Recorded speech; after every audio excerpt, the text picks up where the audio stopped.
तो वही बात करें दिल्ली एनसीआर की, तो दिल्ली एनसीआर के 5 स्कूलों को बम से उड़ाने की धमकी से हड़कंप मच गया है। नई दिल्ली, मयूर विहार, बसंत कुंज, नोएडा की डीपीएस, नॉलेज पार्क और द्वारका के स्कूल में बम होने की धमकी ईमेल के जरिए भेजी गई है। इसके बाद नोएडा डीपीएस, नॉलेज पार्क को बंद कर दिया गया है। ईमेल की सूचना के बाद दिल्ली पुलिस और बम निरोधक दस्ता मौके पर मौजूद है और तलाशी अभियान में जुटा हुआ है।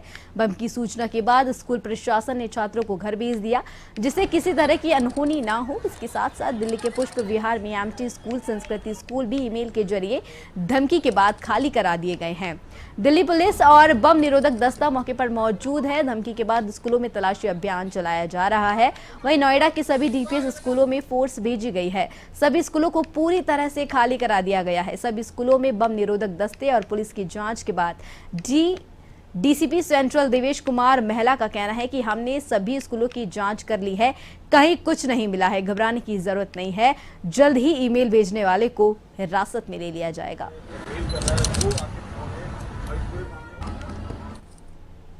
तौर पे प्रिकॉशनरी लेवल पे भी और सारी स्कूल चेक कर लिए, किसी में कुछ नहीं है, तो कोई पैनिक होने की कहीं आवश्यकता नहीं है। प्रिकॉशनरी तौर पे भी सारी चेक कर लिए हैं और पोल के तौर पे भी चेक कर लिए हैं। हमारे एरिया में जो भी पुलिस, जो भी स्कूल्स हैं वो भी, और जो हमें इम्पोर्टेंट लगते हैं सारी हमने चेक कर ली है, किसी में कुछ।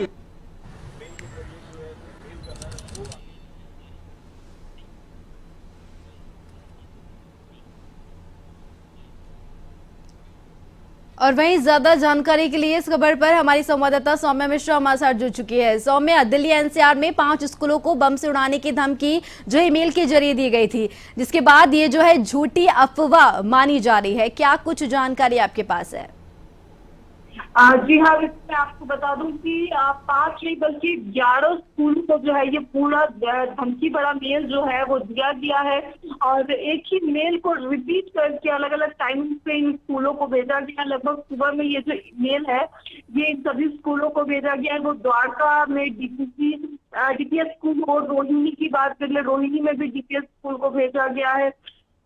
शासन स्कूल, दक्षिण पश्चिम, मतलब समझिए कि लगभग दिल्ली के जो 11 क्षेत्र हैं उन 11 मेन क्षेत्रों को यहाँ पे कवर किया गया है। नई दिल्ली के संस्कृति स्कूल में भी ये मेल भेजा गया है और पश्चिम के डीएवी स्कूल को, इस तरीके से एमआईटी स्कूल, पुष्प विहार, जितने भी मेन क्षेत्र है उन सभी क्षेत्रों के स्कूल को ये भेजा गया है। और सबसे बड़ी बात ये है कि अब तक तलाशी में जो है कुछ भी सामने नहीं आया है। लगातार दमकल विभाग भी सुबह 6 बजे से स्थानों पर पहुंचा हुआ है। इसके सिवा बम रोधक दस्ता भी पहुंच चुका है।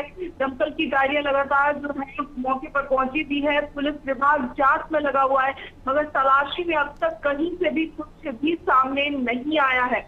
आनंद फानंद में सभी बच्चों को जो है वो घर भेज दिया गया और ऐसे में अब लगातार जो है उन्हें आश्वासन दिया जा रहा है। हालांकि बच्चों के माता पिता को भी ये स्कूल के द्वारा मैसेज किया गया है कि फिलहाल चीजें जो है वो नॉर्मल है। वही पुलिस ने भी इस बात को कहा है, दिल्ली पुलिस द्वारा भी ये कहा गया है कि फिलहाल जो चीजें है वो कंट्रोल में है। मगर सबसे बड़ी बात ये है कि ये मेल, इसमें जो है वो कोई डेट नहीं है कब का तैयार किया गया है। और इसके सिवा जो मेल है उसकी जो आईडी है वो इंडिया से नहीं, यानी कि बाहर से कहीं आई है। उसकी मेल आईडी जो है वो आईपी एड्रेस, साफ तौर से आईपी एड्रेस देखने पर जो है वो लग रहा है कि ये कहीं देश के बाहर से मेल किया गया है। और ये एक बड़ा खुलासा जो है इस पूरे मामले में सामने आया है। जांच इस पे लगातार जो है वो जारी है। डेट लाइन नहीं है, इसलिए ईमेल को पता कर पाना कि कहाँ से है, कि किस वक्त फीड किया गया है, ये थोड़ा सा मुश्किल हो रहा है। मगर लगातार आपको बता दें कि जिस तरीके से अभी तक जांच हुई है उसमें सामने आया है कि कल से अब तक जो ईमेल अलग अलग जगहों पे भेजे गए हैं वो कहीं ना कहीं एक ही मेल एक ही जगह से जो है वो भेजे जा रहे हैं। कि एक ही तरह की सारी चीजें हैं, मैसेज सेम है। और स्कूल के प्रिंसिपल ने भी साफ तौर पर जो मेल दिया है, सबमिट किया है, उसमें जितनी भी स्कूल से मेल सामने आए हैं उन सभी में एक जैसा ही मैसेज है। और लगातार इसे लेकर जांच पड़ताल फिलहाल जारी है। सौम्या, इससे पहले भी जो है कई बार जो है स्कूलों को ले लो या फिर एयरपोर्ट को ले लो, जो है बम से उड़ाने के ईमेल जो है सामने आ चुके हैं। तो ऐसे में जो साइबर सेल है वो किस तरीके की कार्रवाई कर रहा है, क्योंकि ये चीज़ कहीं ना कहीं स्कूलों में बम को उड़ाने से जो ईमेल भेजे गए हैं, ये एक तरीके से परिवार वालों को भी एक जो है दहशत जो है बन सकती है। ऐसे में तो जो साइबर सेल है वो किस तरीके की कार्रवाई अब कर रहा है और कब तक जो है उस आरोपी को हिरासत में ले लिया जाएगा? जी हाँ, तो साफ तौर पे जो है फिलहाल साइबर अपनी पूरी जो जांच पड़ताल है उसमें जुटा हुआ है। जल्द से जल्द उसे पता लगाने की कोशिश की जा रही है कि आखिर ये कहाँ से आया था, किसके द्वारा भेजा गया है। लेकिन लोकसभा चुनाव है और ऐसे में अक्सर हमने देखा है कि जब भी चुनाव का समय होता है तो इस तरह के मैसेज आते हैं, तरीके से नोटिफिकेशन है वो जारी किया जाता है। इस तरीके से कभी स्कूल कभी एयरपोर्ट, जैसे कि आपने कहा कि इस तरीके से लगातार अलग अलग जगहों पे जो है वो मैसेज भेज जाते हैं। इससे पहले भी आपने देखा होगा इस तरीके से लगातार इस तरह के मैसेज पहुंचाए जाते हैं। लोकसभा चुनाव होने हैं पूरे देश भर में, माहौल को कहीं ना कहीं तनावपूर्ण बनाने का प्रयास किया जा रहा है और ये बड़ी जो है वो मुश्किल खड़ी कर सकता है, क्योंकि लगातार जो है तीसरा चरण का चुनाव आ चुका है और ऐसे में इस तरह का मैसेज आना ये हलचल बढ़ा रहा है।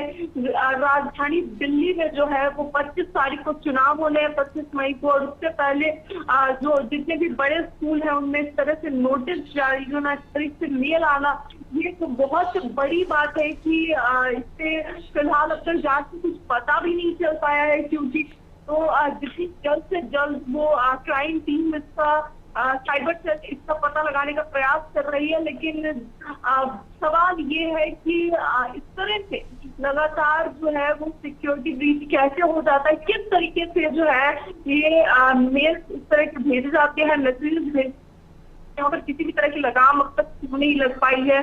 कहाँ कमी रह जा रही है, हालांकि लगातार जांच पड़ताल में जुटी रहती है, लेकिन कहीं ना कहीं जो है वो साइबर सेल की कमी नजर आ रही है। इस तरह के मैसेज आ रहे हैं, अब ये तो जांच के बाद ही पता चल पाएगा। जी सौम्या, आपका बहुत बहुत धन्यवाद हमारे साथ जुड़ने के लिए।